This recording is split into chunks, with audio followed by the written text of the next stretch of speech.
Bismillahirrahmanirrahim. Assalamu alaikum, dear participants. Welcome to this session of textual study of the Quran. In this surah, as you would know, we have been studying since the past few sessions the tales and accounts of the previous messengers of God and their nations and how they behaved and ultimately ended up denying their respective messengers. The message is, of course, for the Quraysh who are being warned that nations were similar to them, messengers were sent to them, assigned to them, and they delivered God's messages absolutely faithfully. They cleared all misconceptions, and it was like a conclusive communication. And and since they denied this whole message, in spite of being totally convinced about it, they met a very horrific fate. So the Quraysh are being told that no different is going to be your own fate. So we are in the middle of the account of Prophet Moses, and we had started off studying that account, and today, inshallah, we'll continue with that. So the words are: قالوا يا موسى إن إما أن تلقي وإما أن نكون إما أن نكون نحن الملقين. At this, the magician said, "O Moses, will you throw, or if you want, we can throw?" He said, "You throw." So you will recall that until the previous verse, when Moses saw that the stubborn Pharaoh had to be somehow put to shame or put to regret, was he presented his own miracle, and when he saw this miracle, the Pharaoh thought that he's an expert magician, and he consulted his courtiers, who said that, well, let's have a duel with Moses, and that will be in the shape of our magicians countering his magic, as they would say. So this is now that part of the account in which the actual encounter took place between the magicians of the Pharaoh and Moses himself. So the word that these magicians said was that, "Would you like to begin, or would you like us to begin?"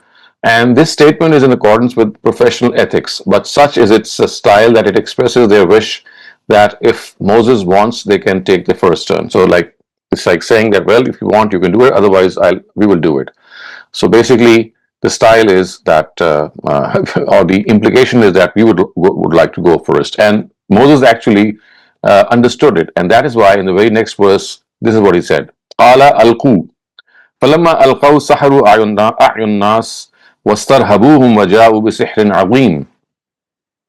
Thus, when they threw, the eyes of people were deluded, and it terrified them, and they brought forth a great magic. So Moses actually said that, well, it seems that he felt in his heart that they wanted to throw. So he said, as you can see, Alqu, you throw. And it also seemed that he was fully confident that God was with him. So he gave them the opportunity to begin and show their skill. And when magicians want to display their skill to people, they usually throw something like the arrows of gambling before them, and they show their magic. So that is why the word alqa is used here, and just to begin the encounter by saying, okay, if you have to begin and begin your show, then let it be. And then it is said that as soon as it was thrown, it went on engulfing the magic they had fabricated, which means awhayna ila Musa. Before that even happened, Moses said that, well, you throw and let's see what happens. So falamma alqaw saharu a'yun nasa, which means that when they did so, the eyes of the people were deluded. Now the Quran has actually clarified the nature of magic. It does not change the form of a thing. It only influences the eye. It's like an optical illusion. So that is why the words used are saharu a'yun nas, that their eyes were deluded. The eyes were led to think that something had changed its shape, whereas originally it did not. It was the same. But the eyes were given this delusion that as if something had changed. So the words are وَأَوْحَيْنَا إِلَى مُوسَى أَنْ أَلْقِ عَصَاكَ فَإِذَا هِيَ تَلْقَفُ مَا يَأْفِكُونَ. We signaled to Moses, throw down your staff. Then as soon as it was thrown, it went on engulfing the magic they had fabricated. And as a result, the next verse says, فَوَقَعَ الْحَقُّ وَبَطَلَ مَا كَانُوا يَعْمَلُونَ. So the truth manifested itself, and whatever they were doing was all nullified. So what exactly does this mean? It means that wherever the snake of the staff went, that staff had converted it into a snake. Remember, this was no optical illusion.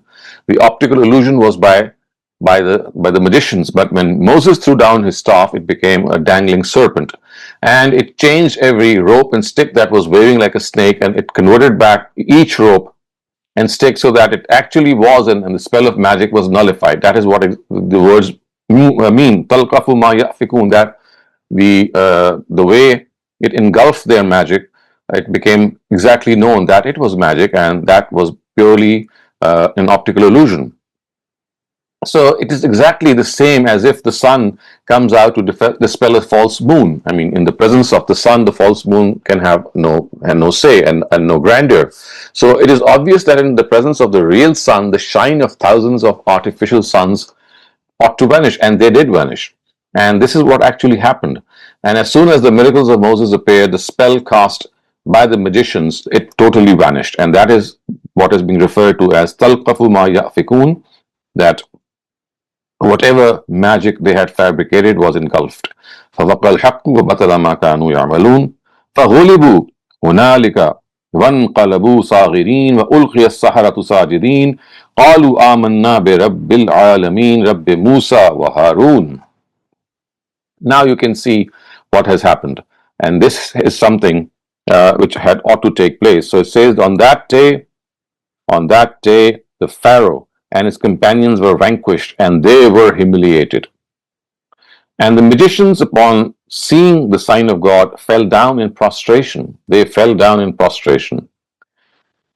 And they spontaneously said, "We have professed faith in the Lord of the worlds, who is the Lord of Moses and Aaron."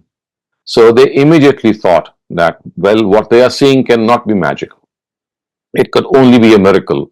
And that is why you see that these magicians, they just fell down in prostration. They fell down before God as if accepting that, yes, Moses had shown them a miracle.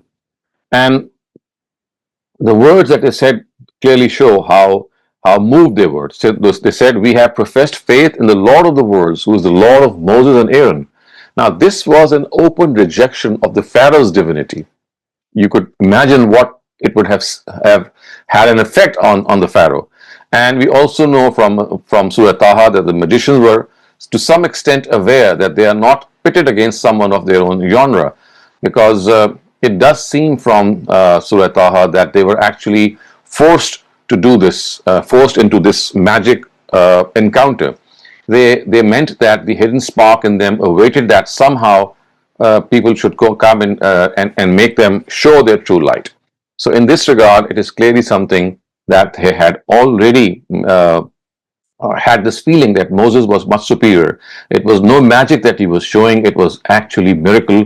And that is why they said that we profess faith in the Lord of the worlds, the Lord who is the Lord of Moses and Aaron. قال فرعون آمنت به قبل أن آذن لكم إن هذا لمكر مكرتموه في المدينة لتخرجوا منها أهلها فسوف تعلمون. Now look at the reaction of the Pharaoh. The Pharaoh said, "You have professed faith in him without my permission? This surely is a conspiracy which you have hatched in this city, so that you expel its inhabitants from there. So you will now know its consequences." So the Pharaoh, of course, was a very, very cunning and a clever politician. And he would say, this is what he said to dispel the effect created on the gathering by the confession of the magicians. So he knew that on the one hand, the magicians had just fallen apart, or their magic had fallen apart, and they had succumbed to the miracle of Moses. But there were several people who were onlookers, who were just watching the whole encounter. So in order to reduce the impact of this encounter, so that the ordinary common masses, they are not affected. Look what Pharaoh said. He said that you have done something without my permission. It seems that you were already in league with Moses, and this is like a plot that you have set. It's like a plan that you have hatched, and with the conspiracy and connivance with Moses, now you would like to turn against me. So, of course, this was something that no one was expecting. But this the Pharaoh did in a very political way so that he could reduce the impact on the onlookers. And then he further went on to say, لَأُقَطِّعَنَّ أَيْدِيَكُمْ وَأَرْجُلَكُمْ مِنْ خِلَافٍ ثُمَّ لَأُصَلِّبَنَّكُمْ أَجْمَعِينَ. I shall chop your hands and set your feet from and feet from alternate sides. After that, shall surely crucify all of you.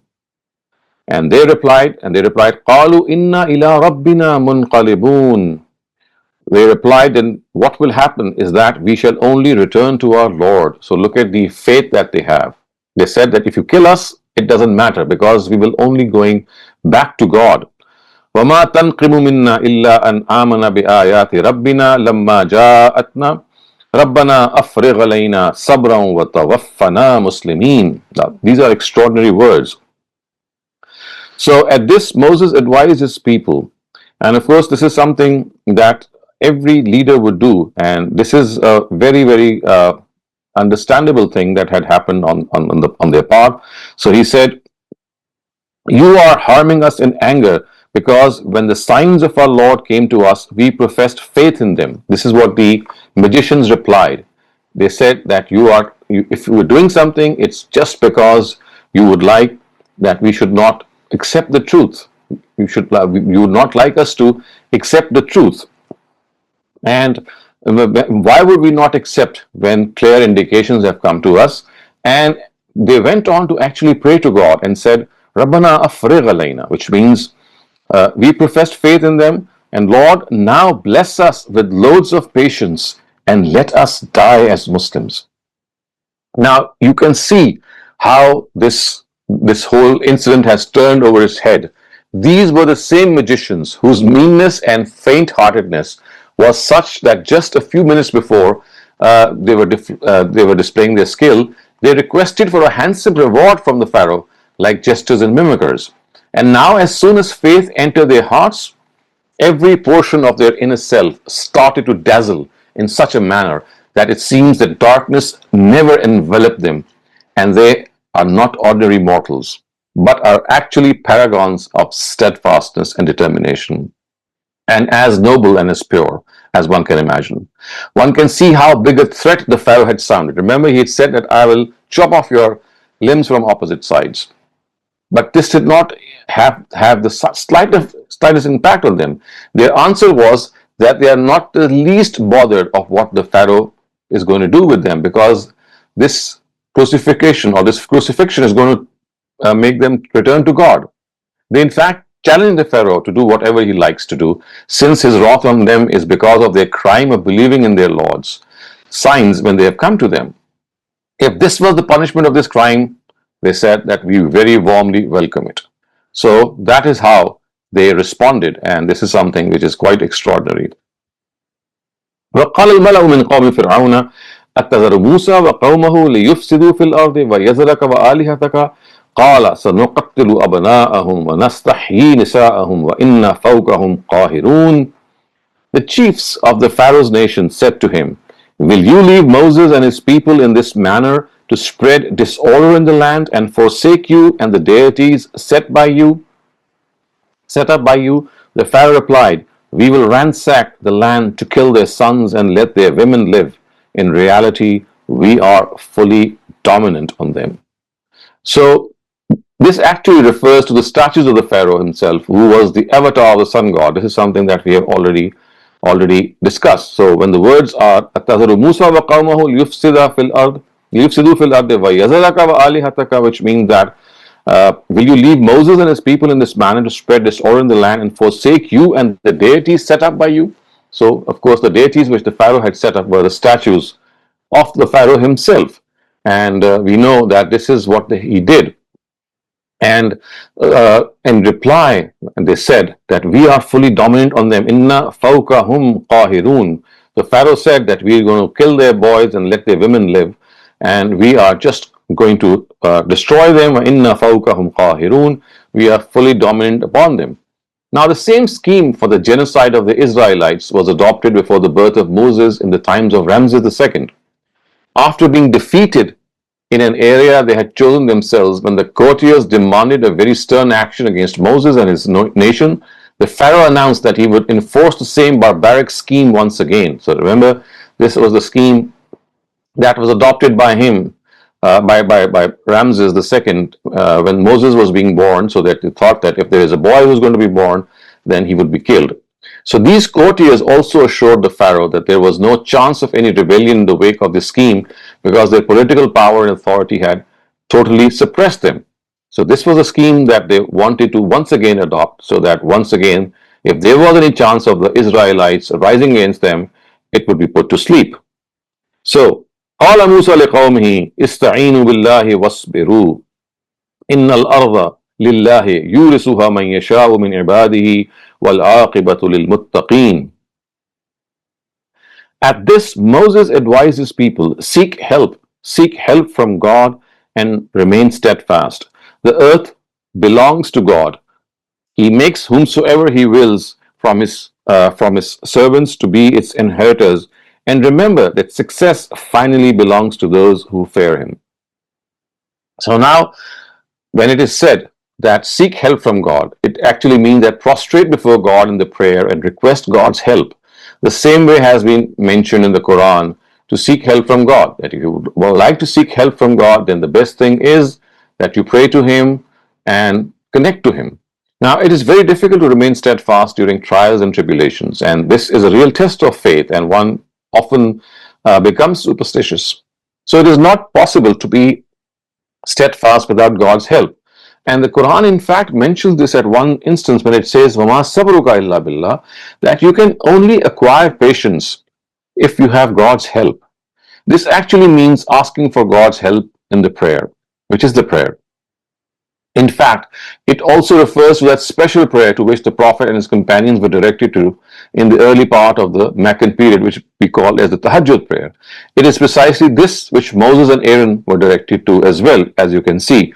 وَاسْتَعِينُوا بِاللَّهِ وَاصْبِرُوا, that you seek help from God and be patient. إِنَّ الْأَرْضَ لِلَّهِ يُورِثُهَا مَن يَشَاءُ, which means that the earth belongs to God. He makes whomsoever he wills from his servants to be its inheritors. So Moses was a messenger of God. Hence, this is a reference to the established practice of God in accordance with which he necessarily grants dominance to his messengers and his followers over their enemies. So that is what is mentioned by these words, that they will become the inheritors, they will be the ones who would finally succeed. And that is why it is said, وَالْعَاقِبَةُ لِلْمُتَّقِينَ, that success shall finally belong to those who are muttaqi, who are God-fearing. قالوا أوذينا من قبل أن تأتينا ومن بعد ما جئتنا قال عسى ربكم أن يهلك عدوكم ويستخلفكم في الأرض فينظر كيف تعملون. So once again it is said that they said, we were harassed before you came and are being harassed even after your arrival. Moses replied, hopefully your Lord will kill your enemy and grant you authority in the land, and then see how you behave. Now this is like a instantaneous warning from Moses. He says that if they support the messenger of God, they will be given authority and a kingdom. But this will only remain intact when the obligations they owe to it are fulfilled by them. If they get inebriated by their status and spread anarchy in the land, like the previous nations, then this will be taken away from them the way it was taken away and confiscated from the previous nations. So it is something which is very, very clearly said to them, that they said, we were harassed before you came and we are being harassed even before your arrival. So it seems that these Israelites, in spite of the patience and steadfastness and concern and sympathy of Moses, they said that we were being harassed before you came to us, and we are still in this situation. And so Moses replied that don't worry, your Lord will kill your enemy and grant you authority in the land, and then he will see kayfa ta'malun, that what exactly is the behavior that you adopt regarding God. So وَلَقَدْ أَخَذْنَا آلَ فِرْعَوْنَ بِالسِّنِينَ وَنَقْصٍ مِّنَ الثَّمَرَاتِ لَعَلَّهُمْ يَذَّكَّرُونَ. We kept the people of the Pharaoh inflicted with the torment of famine and reduction in production, so that they may pay heed. So this is a very established and a confirmed practice of God, which has been stated at a number of instances in the Quran, that as the preaching endeavor of these messengers enters the final phase, which is the phase of increased warning, or we can say in which it is the curtailed warning becomes enhanced warning. Then these calamities and such calamities are sent to people in order to jolt them and shake them and awaken them from their slumber. So this famine that was sent to them, of course, this is something that the Pharaoh, I mean, they had interpreted in a different way, but the Quran says that the reason that we put Pharaoh and his people through these trials of famine and reduction in production was that لَعَلَّهُمْ يَذَكَّرُونَ, so that they are reminded, so they know that there is something more to it. فَإِذَا جَاءَتْهُمُ الْحَسَنَةُ قَالُوا لَنَا هَذِهِ وَإِن تُصِبْهُمْ سَيِّئَةٌ يَطَّيَّرُوا بِمُوسَى وَمَن مَّعَهُ أَلَا إِنَّمَا طَائِرُهُمْ عِندَ اللَّهِ وَلَكِنَّ أَكْثَرَهُمْ لَا يَعْلَمُونَ. But what happened was that when their good days came, they would say, "This is our right." And when bad days came, they would regard them to be owing to the ill omen of Moses and his companions. Listen, the ill omen of these people lies with God, but most of them do not know.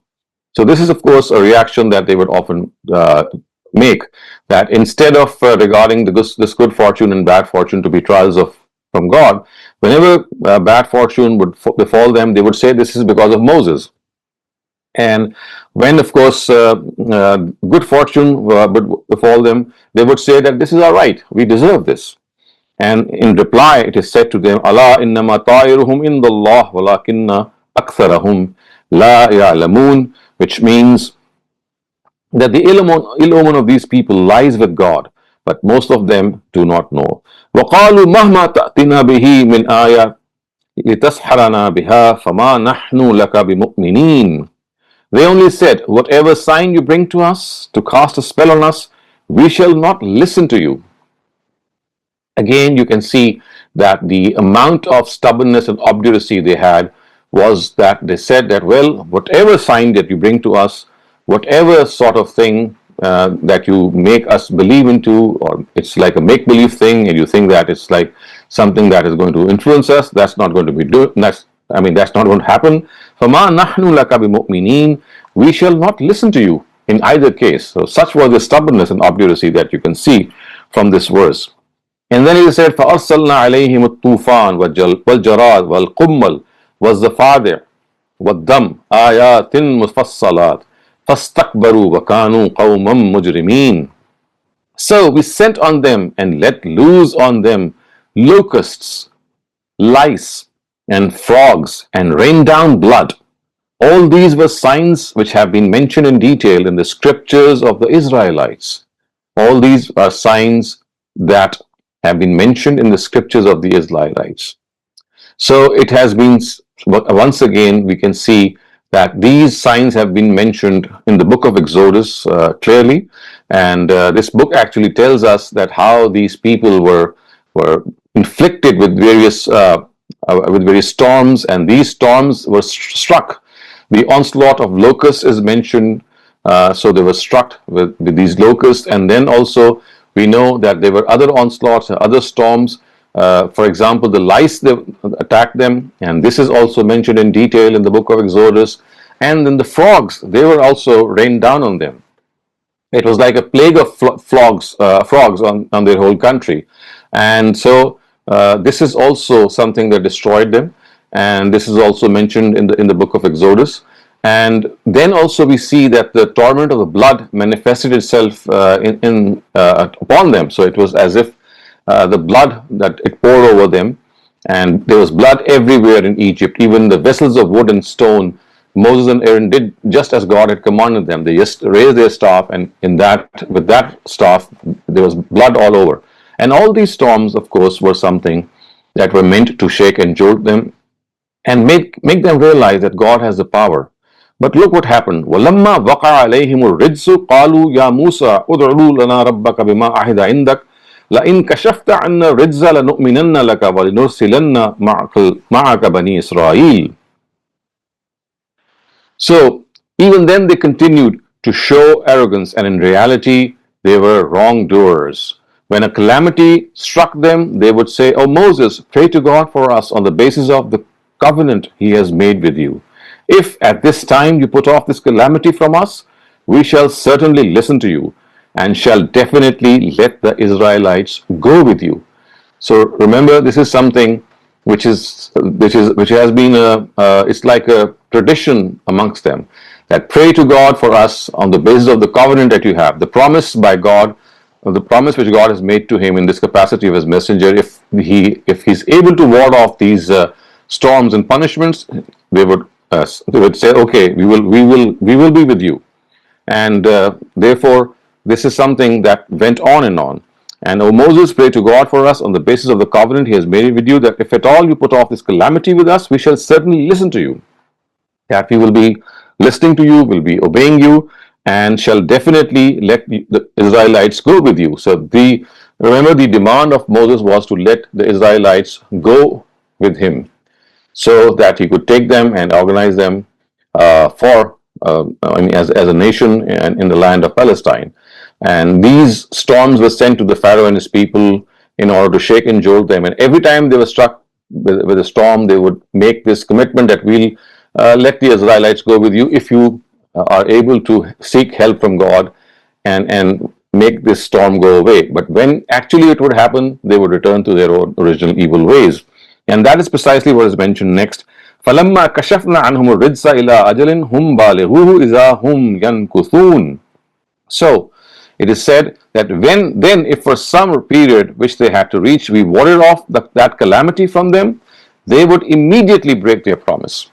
They would immediately. So this is like a habit that they had, that if the calamity would be warded off, they would again return to their evil ways.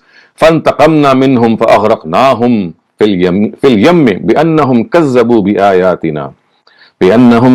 بِآيَاتِنَا وَكَانُوا عَنْهَا غَافِلِينَ.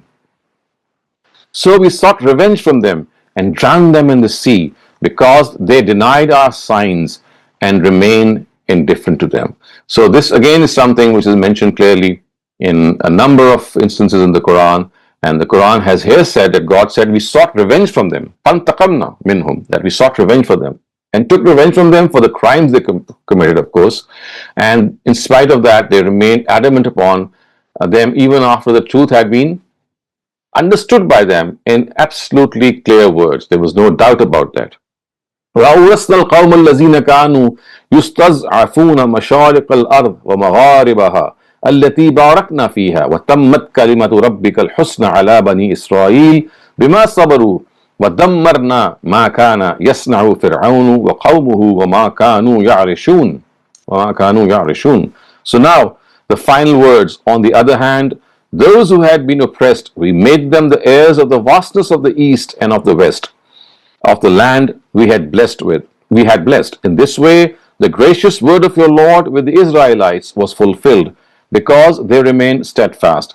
And we ruined everything the Pharaoh and his people would make in their cities, and whatever they would enwrap on the thatched screens of orchards and cultivated lands of the villages.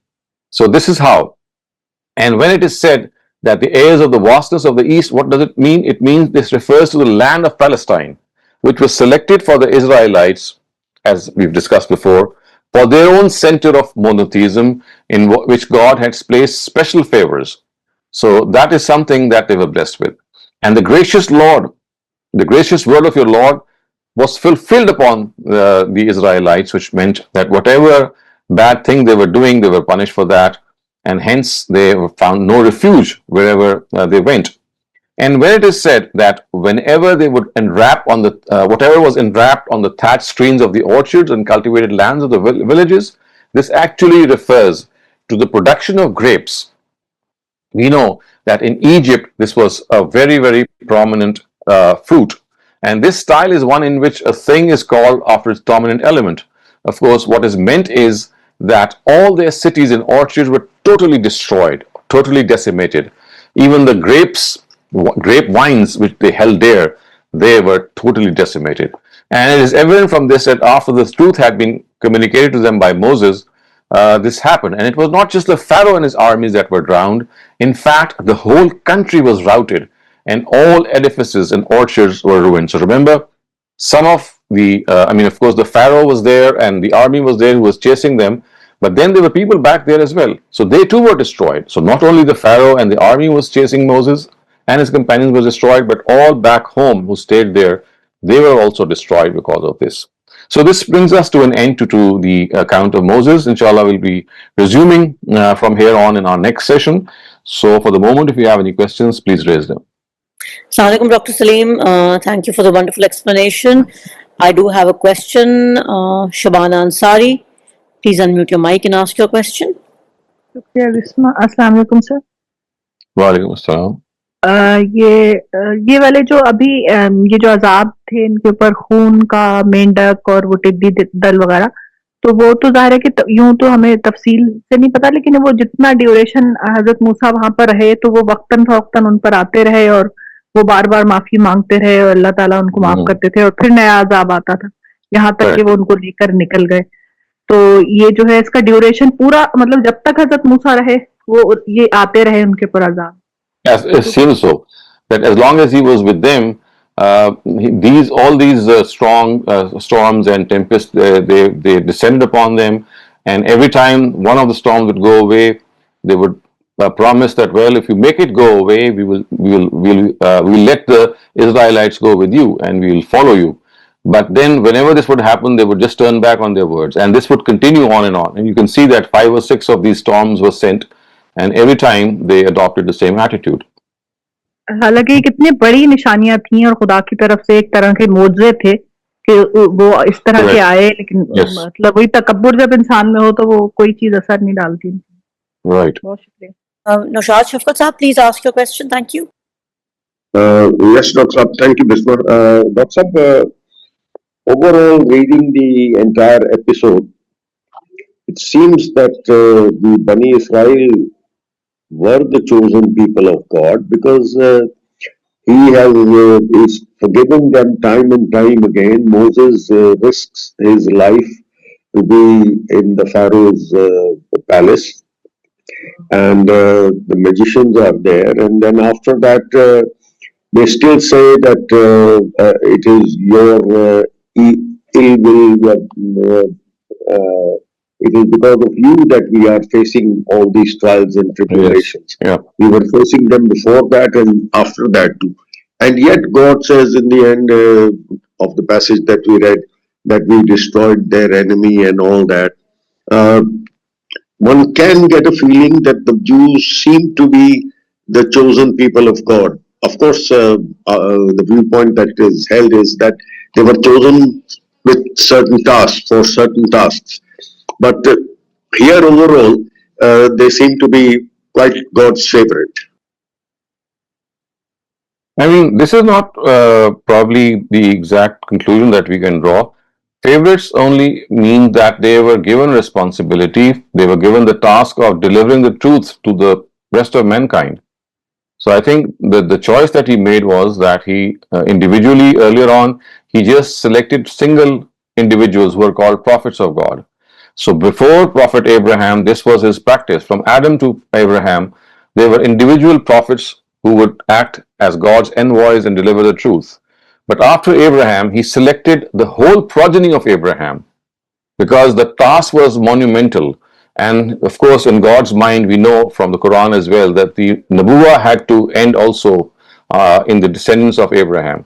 So the scheme which the Almighty adopted was that he chose the progeny of Abraham, and of course in his scheme they were given the responsibility because to send messengers in pockets of every continent or every place it would become virtually very difficult or maybe more engaging because the population was increasing.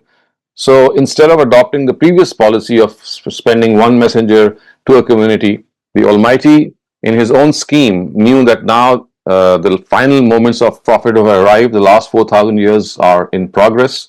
So he chose an entire nation for this purpose, and he made Moses groom them and made them realize that if they are up to the mark, then look at the favors that they will enjoy. So the Quran has referred to these favors at a number of instances, and the Bible is replete with them. Which means that if they if they adhere to the Torah and Injil, they will receive the favors of God from the top of their heads, which means it will be rained down on them, and from the earth as well. So this is an expression of utter blessings from God that they would receive. So this was the reward that they would get, but the responsibility was, of course, to adhere to the principles that they were given to them. So it's more a question of the methodology that was adopted by God, and also of the fact that He is a merciful God. He continues to give respite to people about whom He thinks that they might learn and come back. So what you can actually see is not any favoritism. It is, on the other hand, it's like giving them more and more opportunity and make them realize that you still have time to turn back. I'm giving you even more time, but you can see that ultimately, if you draw this whole account to a close, when Jesus arrived, they went after killing Him and crucifying Him. That is something else that God did not allow this to happen, but this is what their history tells us, that even after giving so much concession and reprieves, so many bouts of reprieves, they did not learn. And that is why that branch of the progeny of Abraham was ultimately deposed from their responsibility, and the responsibility was thenceforth shifted to the other branch of Abraham's progeny, which of course was from Ishmael. But the number of chances that they are given, like for example, the people of Lot and Pharaoh and Noah and all the other prophets, they were not given so many chances as the Bani Israel were given. So I was remember, they were single individuals. These were single individuals, and the chances that were given to them, remember, it's like a whole nation that had to be molded. And to educate or groom a single individual is much easier. So Lot himself was there, and he had no one else with him. But in this case, these Bani Israel they were not messengers. Remember, Lot was a messenger, and all other messengers were messengers.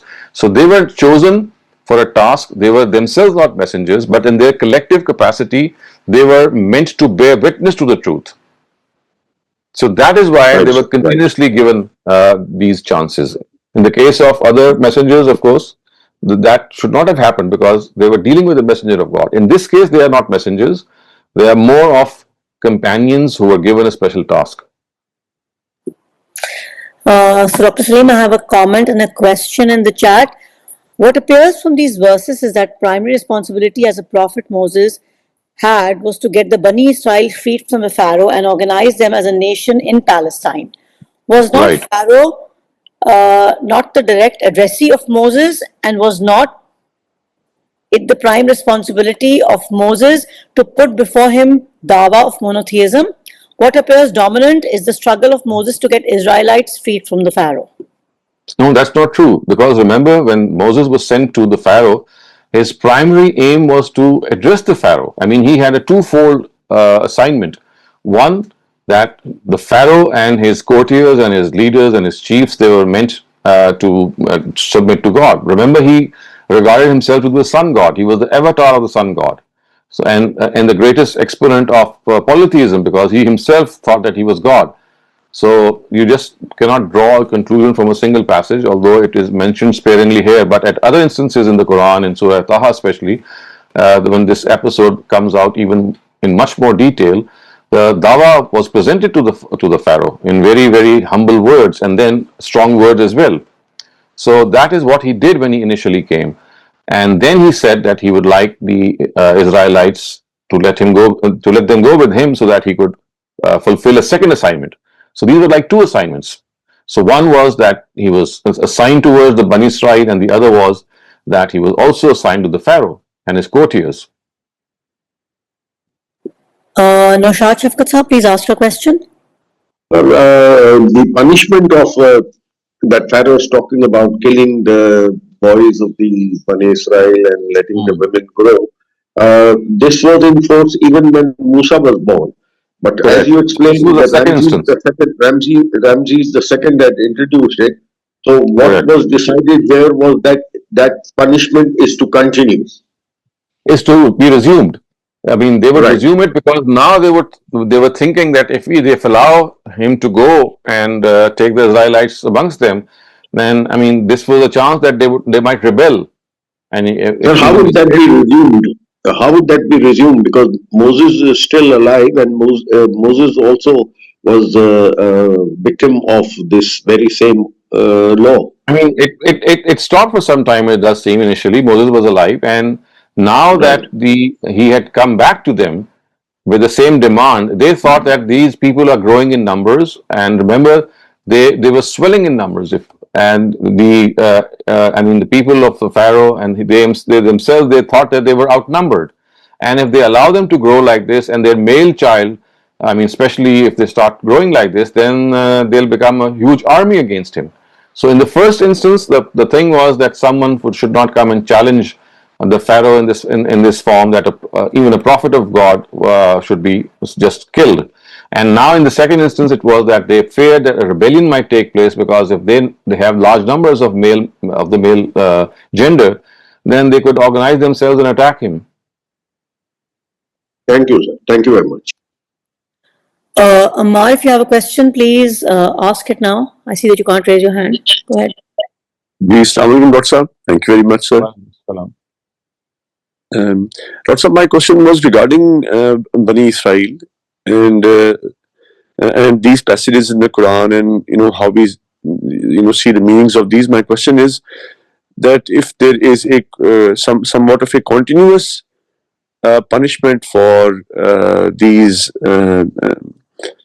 people and this nation, sometimes I have felt that isn't this a bit unfair of God that that sins that have been committed by people thousands of years ago were so severe, but at the same time God has attached a punishment with these people till the end of time, a never-ending punishment for generations to come, and now new people coming in other times who have not committed the sins of their forefathers, obviously, are still paying for it in some. I mean, so you see, this could have been easily, done away with if they would have just accepted the truth. In that case, they would have accepted their crime of denying Moses or Jesus, as was the case, and coming back to their original form. So the punishment was only meant for people who would persist in this denial.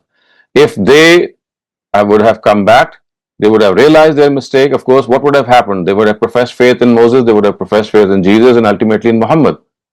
Because you see, remember, the punishment is only going to continue as long as you follow the ways of your forefathers. As soon as you realize that they were wrong, and you change your own stance, immediately, that punishment would just be warded away from you, because now you would no longer be counted among them. Now you'll be counted among the people who profess faith in either of these prophets, depending on whose times these people were in. Do you have another question, Ammar? I have another question, but not. Yes, thank you. Okay, then we'll move to the end. Okay, Dr. Saleem, I have another question related to the first one I asked you. Had the Pharaoh positively reacted to the dawah of Moses, then would still Moses have demanded him to let the Israelites go with him to Palestine? Oh yes, because that was the scheme of God. That was nevertheless was supposed to happen. So had the Pharaoh accepted faith, well, he would have been left alone. He would not have drowned, and he would have continued in his own life, and he would have allowed the Israelites to go with Moses. So you see, this was a scheme independent of the attitude of the Pharaoh. Okay, I do not have any raised hands, Dr. Saleem, or any chat questions. We can continue with the idiomatic translation and then maybe come back if you have any more questions. You too. Okay, so starting off with the literal translation and idiomatic one, this is verse 115. Qalu ya Musa. Qalu, they said, Ya Musa, O Moses, imma, either, an, that, tulqiya, you put down, wa, and, imma, or, an, that, nakuna, we should, nahnu, we, mulqeen, the ones who throw down. So this is like more of a literal thing. Otherwise, idiomatically, it would mean that they asked Moses, either you put down, or we are among those who put down. Imma, an tulqiya, either you put down, or wa imma, and we, or the second case is an nakuna nahnul mulqeen, that we become among those who put down. All Moses replied, Alqu, you throw down or you place down. Falamma fa, therefore, lamma, when alqaw, they placed it, they threw down. Saharu ayunna, saharu, which means deluded. Ayun, eyes. Nas, people. The eyes of the people were deluded, or the eyes of the people witnessed an optical illusion.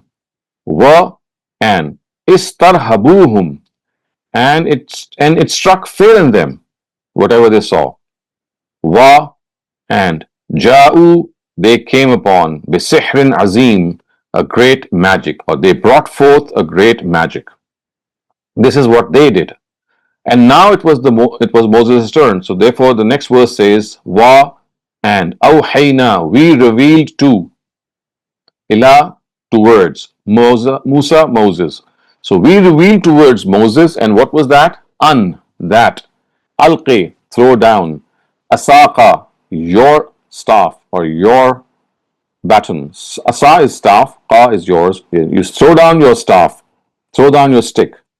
Fa izahiya. Fa izahiya is a compound expression meaning that suddenly, talqafu, it engulfed ma yafikun, what they had concocted. So suddenly it began engulfing or destroying whatever they had fabricated, which means the magic that these people had fabricated, it was totally exposed. Fa, therefore, waqa'a, fa waqa'a al-haq, waqa'a, manifested, al-haq, the truth. Therefore, the truth manifested itself. Wa, and batala, batala means nullified. Ma, that, kanu, they, ya'malun, doing. And what they were doing was totally nullified or finished. فَغُلِبُوا هُنَالِكَ, fa, therefore, غُلِبُوا, so غُلِبُوا would mean that they were, they were actually vanquished. Hunalika, at that instance, they were vanquished. Wa, and inqalabu, they returned. Saghirin, humiliated. So they immediately, فَغُلِبُوا هُنَالِكَ would mean that they were vanquished right at that place. Wa wanqalabu saghirin would mean that they ended up saghir, they ended up disgraced. Wa, and ulqiya, prostrated.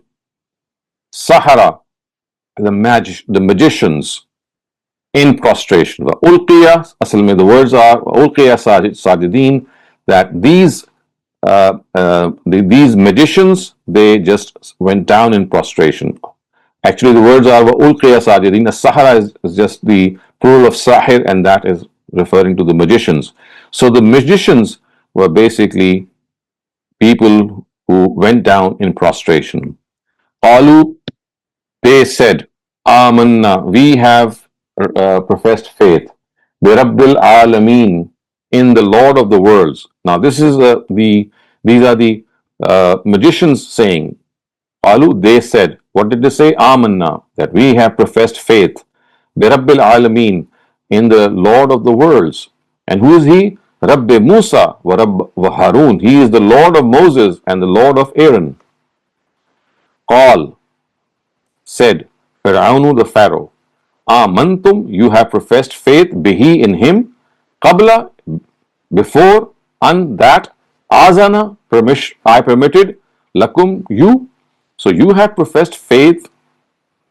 This is what the Pharaoh said, that you have professed faith in him before I could grant permission to you, before even my permission was granted to you. Now you have professed faith in him. Inna haza, inna indeed, haza, this, la makrun, a ploy, makartumuhu, that you have deployed, fil Medina, in the city. So this is what the Pharaoh is telling them, that this is a ploy that you have employed in the city. لِتُخْرِجُوا minha, so that you can expel its inhabitants, minha, from it, ahlaha, those who are living there, so that you can bring out or expel from it its inhabitants.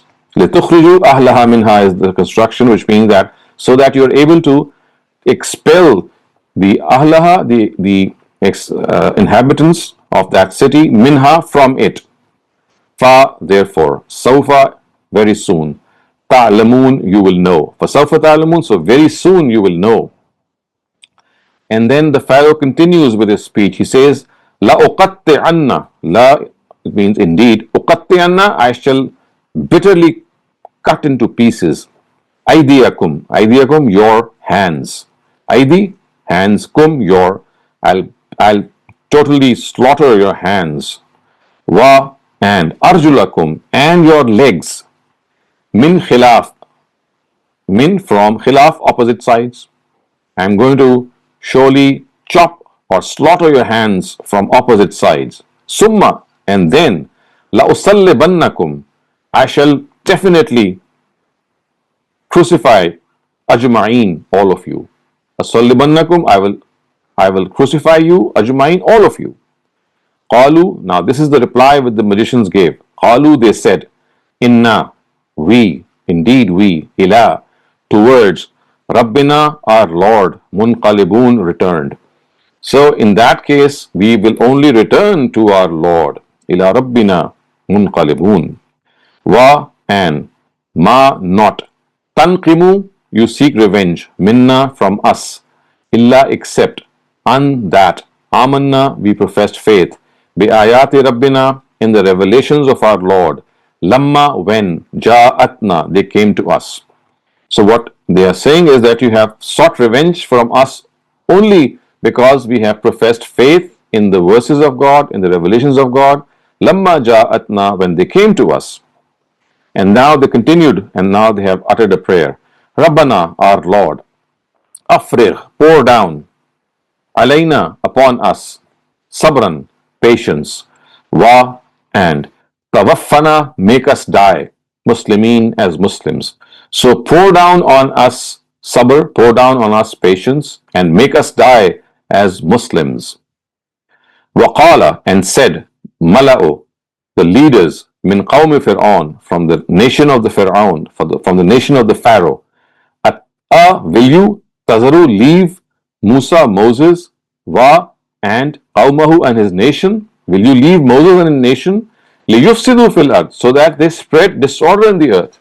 Liyufsidu, spread fasad, fil ard, in the land. Wa yazaraka, and leave you. And or in fact, they forsake you, they just give you up. Wa alihataka, and your statues and your deities which have been set up by you. Qal, he said. Now this is what the Pharaoh said. Sanuqattilu, we shall definitely kill. Abna'ahum, their sons. Abna is the plural of banu, which means the sons. Ibn is the singular. Abna is the plural. Whom there. So we will definitely kill their sons. Wa, and nastahyi, we will keep alive. Nisa'ahum, their women. Wa, and inna, indeed we. Fawkahum, fawka, over, whom, them. So we are over them, qahirun. Qahirun means very controlling and very dominant. So we are upon them, very dominant. Qala, said, Musa, Moses. Qala Musa, Moses said, liqawmihi, to his nation. What did he say? Ista'inu billah. Ista'inu, seek help. Billah, from God. Wasbiru, and be patient. Seek help from God and be patient. Inna, indeed, al-arda, the earth, lillah, is for God. Indeed, the earth is for God, or indeed the earth belongs to God. Yurisuha man yasha. He makes whomsoever he wills. Yurisuha, he makes it inherit. Man yasha, whoever he wants. Min, from ibadihi, his servants. So he makes this earth inherent whomsoever he wants from among his servants. Wal aqiba, and the fate, or the good fate, lil muttaqeen, is for the muttaqi, for the God-fearing, and the real good faith is for the God-fearing. Qalu, now they replied, these Israelites replied. What did they say? Uzina, we have been harassed. Min qabl, before. An ta'tiyana, you came to us. So these Israelites are now telling Moses that we were harassed before you came. Wa min ba'di, and after. Ma ji'tana, and after you came. So before you were assigned to us, we were being harassed. And now that you have come to us, the same thing is continuing. Qala, so Moses replied, Asa Rabbukum, hopefully, Rabbukum, your Lord, an that yuhlika kills, yuhlika of course kills, yuhlika aduvakum, your enemy, wa and yastakhlifakum, and grants you authority, fi in al ard the land, fa therefore yanzur watch, fa yanzur how, fa yanzur watch, kaifa how ta'malun you conduct yourselves. So basically what is being said here is that he replied, Moses said, Asa Rabbukum, hopefully your Lord is going to kill your enemy. I mean, yuhlika aduvakum, aduv is enemy, kum yours, yuhlika destroy. Indeed, that God may destroy your enemy.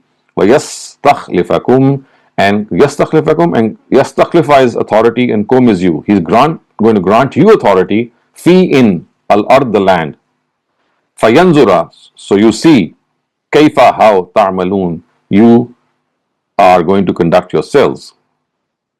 Walaqad akhazna, walaqad indeed, akhazna we put ala fir'auna the followers of the Pharaoh bis-sinin in the trials of famine. So sinin, trials of famine. Wa and naqs reduction min ath-thamarat in fruit supplies. So we are going to definitely put the ala Fir'aun, the people of Fir'aun, in famine, sanin, and naqsim min al-amwal, in the reduction of these samarat, in the reduction of food. And why do we do this? لَعَلَّهُمْ يَزَّكَّرُونَ, so that they, يَزَّكَّرُونَ, are reminded, they pay heed. Fa, therefore, Iza, when, Ja'at came hum to them, so when came to them, al-hasana, some good thing, qalu, they would say, lana hazihi, this is for us, meaning that this is our right. Wa, and in if tusibhum, reach them, sayyi'atun, some calamity, and if some calamity reached them, yattayyaru bi Musa, they would regard it to be the ill omen of Moses. Yattayyaru, to regard someone having ill omen, bi Musa, of Moses. Wa, and mamma'ahu, those who were with him. So they said that this misfortune is because of the ill omen of Moses and those who are with him. Allah, remember, innama, indeed, ta'iruhum, their ill omen in the law is with God. Walakinna, but, aktharahum, most of them, akthara, most, hum, them, most of them, la ya'lamun, they do not know. Waqalu, and they said, mahma, whatever, ta'tina bihi, you bring to us, min ayatin, from signs, litasharana biha, so that you can weave a spell of magic on us. Litasharana biha, so that through it you can weave a spell of magic. Fama, fa, therefore, ma, not, nahnu, we, laka, about you, mu'mineen, profess faith. So whatever sign or whatever ayah you bring to us, fama nahnu laka bimu'mineen, we are not going to believe in you. Fa, therefore, arsalna, we sent alayhim, upon them, at-tufan, we sent on them a tufan, wal jarad, al jarad, this refers to locusts, wal qummal, and lice, was zafadi'a, and frogs, wa, and ad-dam, blood, ayatin mufassalat, as detailed signs. So we sent on them storm of locusts and lice and frogs and blood as detailed signs mentioned in the scriptures. Of course, this is what is implied here. And what happened? Fa, therefore, istakbaru, they became arrogant. Wakanu, and they were qawman, a people, mujrimeen, wrongdoing. So, and indeed, they were a wrongdoing people. Wa, and lamma, when, waqa alayhim, a ridz. So whenever a calamity would come to them, waqa alayhim, strike them, ridz, a calamity. Qalu, they would say, Ya Musa, O Moses, Ud'u lana rabbaka. Call for us your Lord. Ud'u, call, lana, for us your Lord. Bima, because, ahida indaka, because of the promise that he has made with you. Ahida, he has made, indaka, with you, because of the promise that he has made with you. La in kashafta, la in, if, kashafta, you ward it off, you ward off that calamity, anna, from us, aridza, that calamity. If you ward off that calamity from us, lanu'minanna, we shall definitely believe, laka, in you, wa, and lanursilanna, we will let go, ma'aka, with you, Bani Israel, the Israelites. So if you have it go away from us, this calamity, then we shall definitely believe in you. لَنُؤْمِنَنَّ لَكَ وَلِنُرْسِلَنَّكَ, and we shall definitely let the Israelites, ma'aka, go with you. And of course, this is the Israelites that are being referred to. Fa, therefore, lamma, when, kashafna anhum, kashafna, we took it away, anhum, from them. So, in other words, when we warded off from them, and when we warded off from them, arids, the calamity, ila ajalin, to a certain period, hum balighuhu, which they had to reach. What happened? Izahum yankusun. Izahum, suddenly they. Yankusun, they became, they went on their word. They would break their promise. Remember, the promise was that if God makes the calamity go away, we will let the Bani Israel go with you and we will believe in you. But when this would happen, Izahum yankusun. Yankusun, nakasa, means they broke their promise. The word that they gave, they went back on it. Fa, therefore, in taqamna, or fan taqamna, we took revenge from them. Minhum is from them. Faman taqamna, we took revenge. Minhum, from them. Fa, therefore, aghraqnahum. Aghraqna, we drowned. Hum, them. So therefore we drowned them. Fi, in. Al yamme, in the sea. Al yam, sea. We drowned them in the sea. Bi annahum, because they. Kazzabu, denied. Bi ayatina, our revelations. So we drowned them because they denied our revelations. Wa, and. Kanu, they were. Anha, from them. Ghafilin, negligent. So because they were negligent of our revelations and they denied them, we had them drowned. Wa, and. Awrasnal qawma, we made inheritors another nation. Allazina, those who. Kanu, who were. Yustaz'afuna, who were oppressed. Yustaz'afuna, oppressed. Mashariq al-ard, in the east part of the earth. Wa magharibiha, and the west part. And what was that? Allati barakna fiha. Allati, that which. Barakna, we blessed. Fiha, in it. Wa, and. Tammat, finished or ended. Kalimatu rabbika, the word of your Lord. Al-husna. So the word of your Lord. So tammat kalimatu rabbika al-husna would mean, what tammat kalimatu rabbika al-husna, the word of your Lord, which was the gracious word, it was fulfilled. Which meant that whatever he had promised, it was fulfilled. Ala Bani Israel, upon the Bani Israel. Bima sabaru, bima, because sabaru, they showed patience. Wa dammarna, and we destroyed. Ma kana, what. Yasna'u fir'auna, the Pharaoh did. Wa qawmahu, and his nation. Whatever they did, we destroyed it. Wa, and. Ma kanu ya'rishun, and whatever they would grow on their thatched screens, which of course refers to those vines. So what in effect it meant that we destroyed the dwellings of the Pharaoh as well, and people who were kept as oppressed in them, they were made inheritors of that land. So with this we come to an end to the literal and idiomatic translation. And now if you have any questions regarding this passage or any other general question, you may have the time to raise them. So, Dr. Saleem, I have one question in the chat pertaining to the passage. Then I have some other questions that I'll ask once we finish Okay. with the passage. The question is, that means apart from being a prophet and messenger of Moses, a messenger of God, Moses was also a nationalist leader who was appointed by God to get his nation, Bani Israel, freed from a Kupti nation of Pharaoh and populate his nation as a sovereign nation in Palestine, regardless Pharaoh is adamant or believing. Is that the case? No, certainly not. How could he be regarded as a nationalist leader? He was a prophet of God. He was with a mission which was a divine mission. This was not a worldly leader's mission to have his nation liberated and then have it populated in some other country.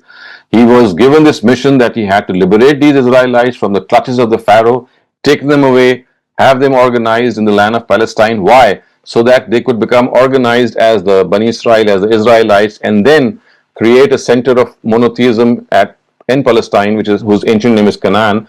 And then from there, they had to spread out and bring their message to other people of the world. So this has nothing to do with any nationalist leader. This is the mission given to a prophet of God.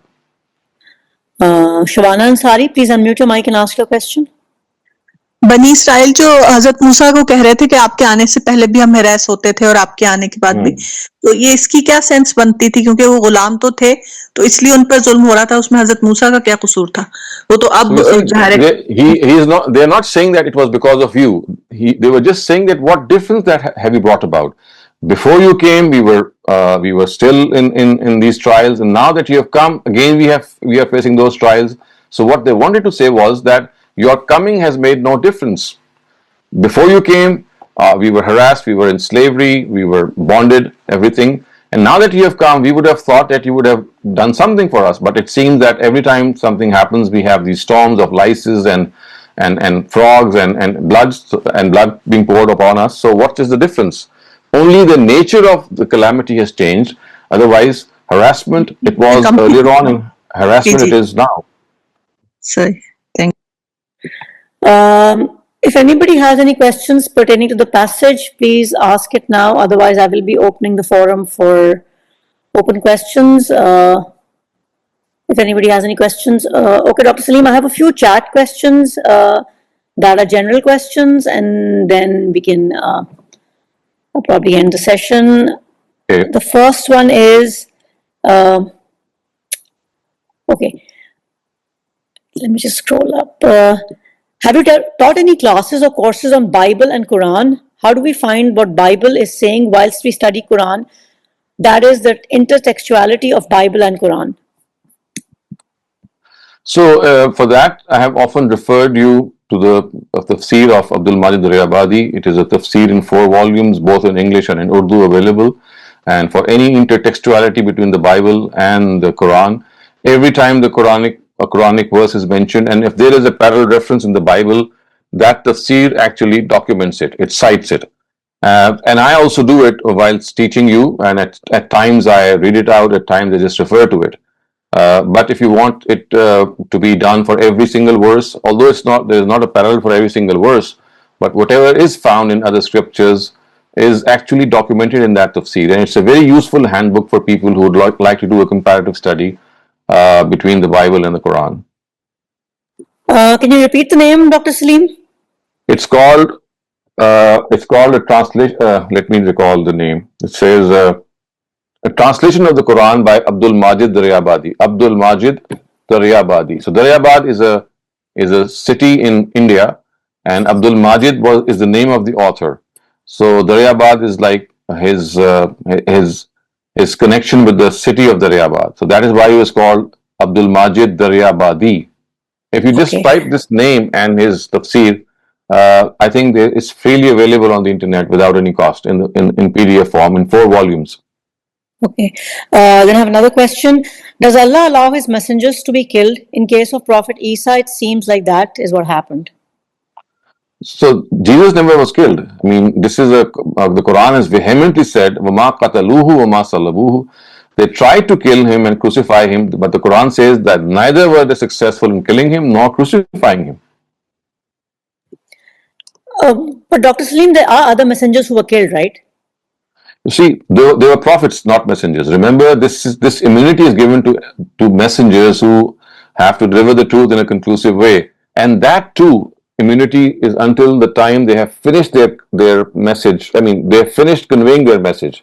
Within that period, there is complete immunity given to them. I mean, complete security, I would say, given to them that they would not be killed because they have been given a mission, and unless they complete that mission, they cannot be killed. So during that time in which that mission is being fulfilled, they have this security from God, and this has never ever happened in the history of mankind. What is the basic difference between a prophet and a messenger, Dr. Saleem? So we've discussed this, that in the case of a messenger, the truth becomes evident through the personality of a messenger to such an extent that his immediate addressees, if they deny him, they are punished in this world. In the case of a prophet, this does not happen. Even if they deny a messenger of God, a prophet of God, then they are not punished. Please unmute your mic and ask your question. So what actually happened to Prophet Isa alayhi salam in reference to Quran?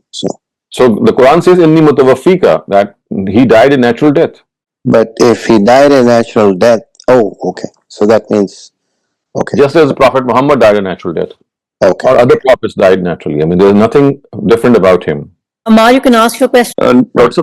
My question is specifically once again about Bani Israel. Dr. seems to me that this ailment that is of theirs, that is discussed in Surah Baqarah, in which in a specific incident they were asking a lot of questions and about what kind of cow to sacrifice.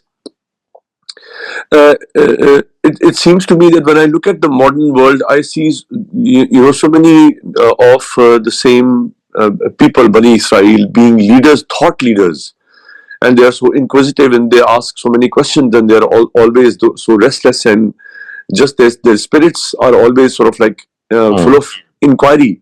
Like, for example, I read somewhere that all but two of the leaders, all the leadership of the Russian Revolution were Jews.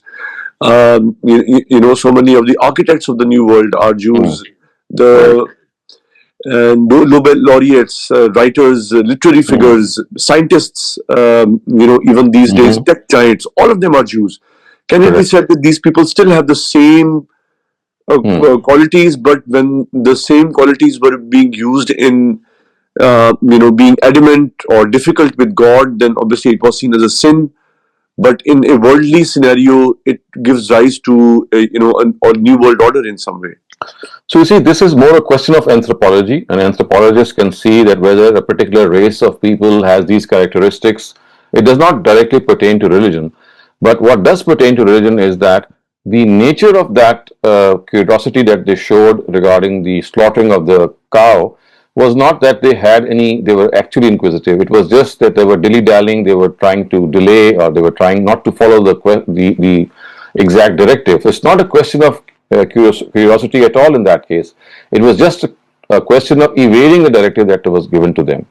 So, no, whether the Jews have this trait or not, as I said, it's not a subject of religion.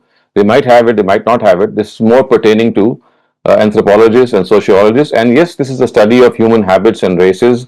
And we see that there are certain nations who have certain traits very strongly set in them. And that is perfectly okay. But again, as I said, this does not any relation to any religious sort of argument. I mean, religion will only tell you what exactly happened. So the nature of curiosity that you are referring to between the today's Jews and those of the earlier ones is entirely different. In today's case, they are really very, they are very inquisitive, they are very research oriented, and they are at the topmost, they are top-notch people. But in that case, this was a sort of as I said, a delaying tactic, and they wanted to evade the directive of God. So there was no inquisitiveness shown by them in that case. Thank you very much, sir. Thank you. To Amar's point, Dr. Saleem, they seem to, especially living in the West, they are very disciplined people, and they do seem to be a little gifted at some level. So because that's what I'm saying. I mean, this is not something which is directly related to Quran. It is more a study of anthropology. Right. And how different people, different races have certain traits in them. I mean, perfectly okay if they have them, and of course there are certain other nations who have other traits. Right. Okay, I have a chat question. Why would Moses still be having the mission to take the Bani Israel to Palestine even if the Pharaoh mended his ways? Because the reason was that the Israelites were meant to become witnesses to the religion of God, being organized in Canaan, establishing Canaan or Palestine as a center of Tawheed and worship of one God, and then calling all the people of the world towards it, and going out of that land and preaching to them and telling them that we have one model center of monotheism in Palestine, and this is one place that we can show you, and we have come to you with the message of God. It is precisely the same thing for which Prophet Muhammad and his companions were, of course, settled in the land of Arabia. And of course, this is something that happened at the very end. Otherwise, it was Ishmael who was settled in the land of Arabia for this very purpose. So it seemed that it was Arabia and Palestine who were selected successively. First, Palestine as the center of worship of one God, and then when this did not happen, then the same task was given to Prophet Muhammad in Arabia. Thank you once again for teaching us and being our guide. Thank you everybody for joining, and inshallah we'll be reconvening next weekend. Thank you, Dr. Saleem.